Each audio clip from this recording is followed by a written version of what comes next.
In the depths of the Xantherian communication array, a distress signal spiraled into the void. The message was never meant for Earth. It was a coded plea to summon the Krayt Dominion, the most feared warlords in the Orion Spur. But the signal didn't find them. It found something unexpected.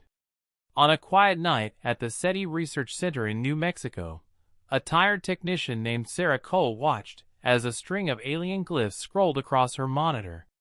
The message was short, frantic, and badly encrypted. Their AI translated it into something chilling. Immediate reinforcements requested. Coordinates attached. Hostile species overpowering. Send fleet to exterminate. Sarah blinked, heart pounding. Is this real? She whispered. Within days, governments of Earth were alerted. Military satellites repositioned. Every major nation agreed. The coordinates were not in our system. They were 47 light-years away, on the edge of an interstellar battlefield. The United Earth Council debated endlessly. Should they ignore it? Or answer? Humans, being humans, chose a third option, they replied. A month later, in the far reaches of space, the alien species known as the Krill were preparing for extinction. Their colony world of Tour 9 was burning.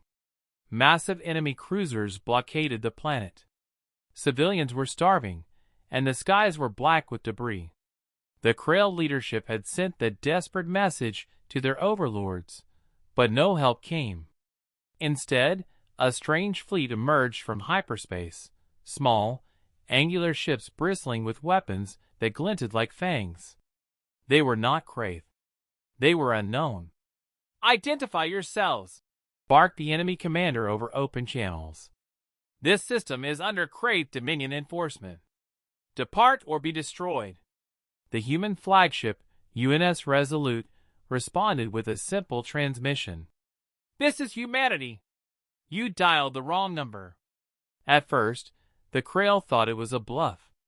These newcomers were few. Barely a dozen warships. The Krayt fleet outnumbered them 5-1. But then the battle began. Human ships moved unpredictably, dancing between plasma blasts with reckless precision.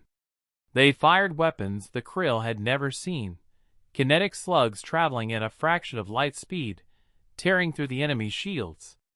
Electromagnetic pulses fried targeting systems. Drones swarmed like angry hornets, cutting off retreat routes. The Krayt, used to slow, grinding wars of attrition, were unprepared for this kind of madness. Humans didn't fight like conquerors or savages. They fought like problem solvers with a deadline. Within 4 hours, the blockade was shattered. The Krayt command ship, a massive dreadnought, tried to flee. It didn't make it. On the surface of Tour 9, the Krill leadership watched in stunned silence as the human marines landed. They expected occupation, chains, maybe execution. Instead, they saw medics, food, engineers. Captain Marcus Hayes, a scarred veteran with a calm smile, met the Krill chieftain.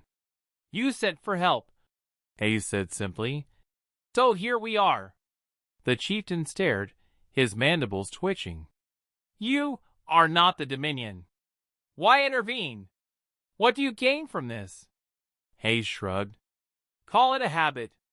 Someone screams for help, we tend to answer. Sometimes it's a trap. Sometimes it's a neighbor.